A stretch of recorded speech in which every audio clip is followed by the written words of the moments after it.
Hello, I'm Avis Kaufsbeck, and this is the Peace is Here podcast. Welcome to Peacewarts, School of Peacecraft and Inquiry, where we practice the skills of peace through short classes. We take the peace work seriously, but not ourselves. If you're joining us mid-school year, you're not late. Orientation begins at episode 198.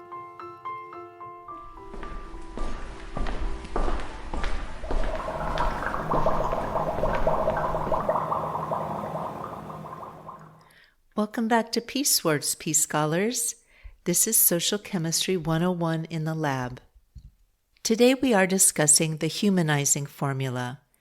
In the lab, if you view a compound as a toxin rather than a reactant, you lose your ability to work with it.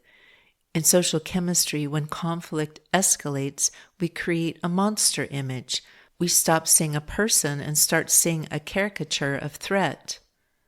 The Roman emperor and Stoic philosopher Marcus Aurelius, who governed an empire of constant friction, once observed, "Men exist for the sake of one another. Teach them then or bear with them." The entry, Empathy Mechanics and the Villain Script. We begin with the monster image. Under threat, the brain performs a cognitive shortcut to conserve energy. It collapses a complex human into a single exaggerated trait, dangerous, evil, or immoral. Once this image is formed, we stop observing reality and start following a villain script.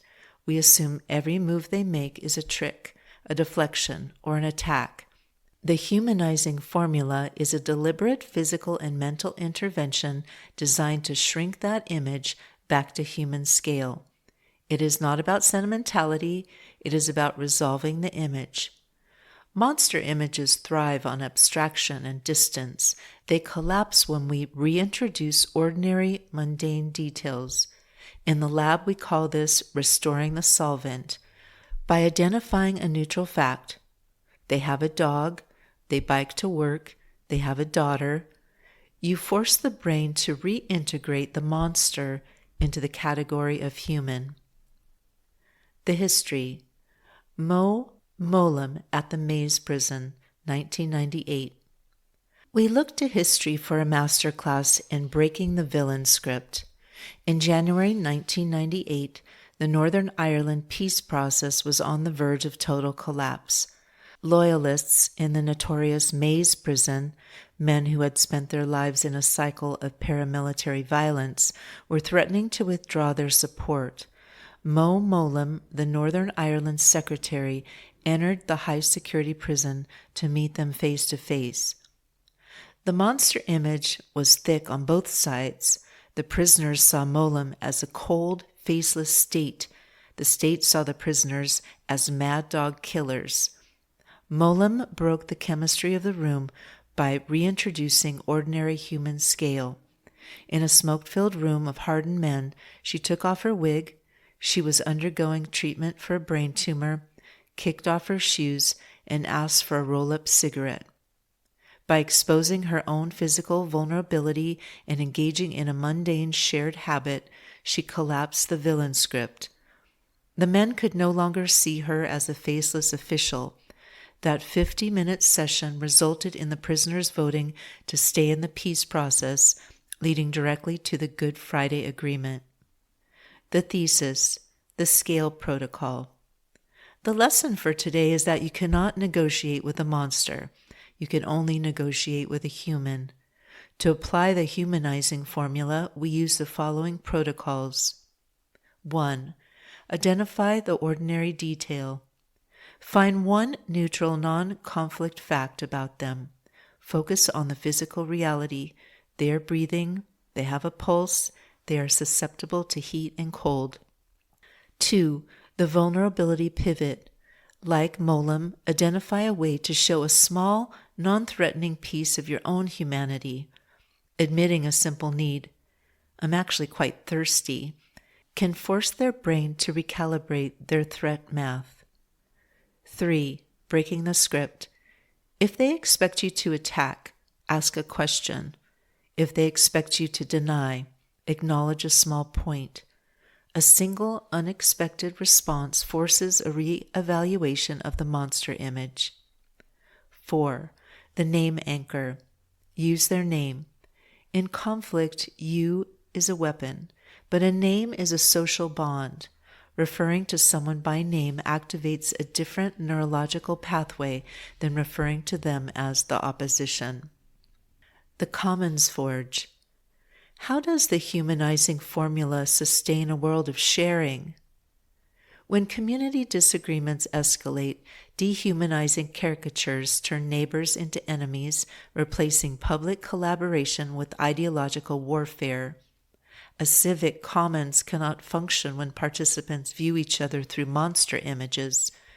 By reintroducing mundane details, breaking villain scripts, and acknowledging shared humanity, a peace scholar restores the social solvent. Humanizing the other clears the fog of hostility, allowing diverse groups to sit at the same table, negotiate differences, and steward shared public resources together. The quenching agent, micro-practice. A peace scholar understands that a monster is just a human seen through the fog of cortisol. When you clear the fog by reintroducing human scale, you find a reactant you can actually work with. Practice the humanizing formula today. Shrink the monster and find the person. Homework. 1. Look up Mo Mowlam and find out why she was called the People's Peacemaker. 2. Write down one question about any of this episode's topics. If you don't have a question, just write no question. 3. Optional. The next time you feel a monster image forming about someone, try to identify 3 ordinary details about them. That is, they wear glasses, they have a specific accent, they're drinking water. Observe if your internal threat temperature drops.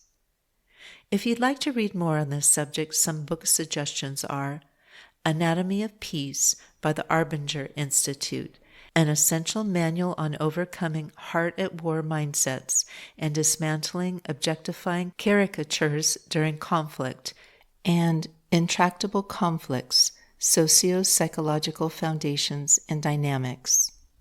These are also in the show notes with the homework. The reaction. A sustainable reaction is a humanized reaction.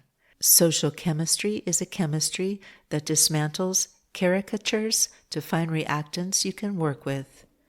Until our next class, keep your elements stable. Class dismissed. Thank you for listening. If you're looking for your next read, I write books about strong friends, wild places, and a future worth the effort. The Pedro the Water Dog Saves the Planet series follows 2 best friends, Tilly and Camus, strong, funny, and in love with the wild world, who decide their small choices add up to something. Hopeful eco-fiction for grown-ups, climate fiction without the doom.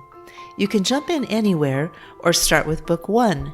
In 1 more year, Tilly can swim like a dolphin and run like the wind. She just never learned to cycle, which is a problem because she's decided to attempt her first Ironman. Her reason isn't glory. It's a quiet, stubborn idea. If one ordinary person can finish something this hard, maybe a whole town can be talked into buying less, wasting less, and keeping their stuff longer. 1 more year. To pull it off, Tilly leans on her best friend and coach Camus, tattooed, tequila-loving, and exactly the voice you'd want yelling at you from the shore, plus a gruff, retired cycling pro hiding out on a private island, a pack of maverick mountain bikers, a salty old pirate named Ike, and Pedro, her devoted water dog. Together they train, scheme, fall a little in love, and slowly realize their northwest lake town of Sandglass is facing a threat bigger than any race. My books are available wherever books are sold, including at avaskolfsbeck.com. Podcast music is by Javier Pequi Rodriguez, and the track is I Am Late, Madame Curie. Sound effects are from Pixabay. Regarding peace, we need not delay or despair. We are not late. We are right on time to love. We are all scholars of peace. Listen for the peace.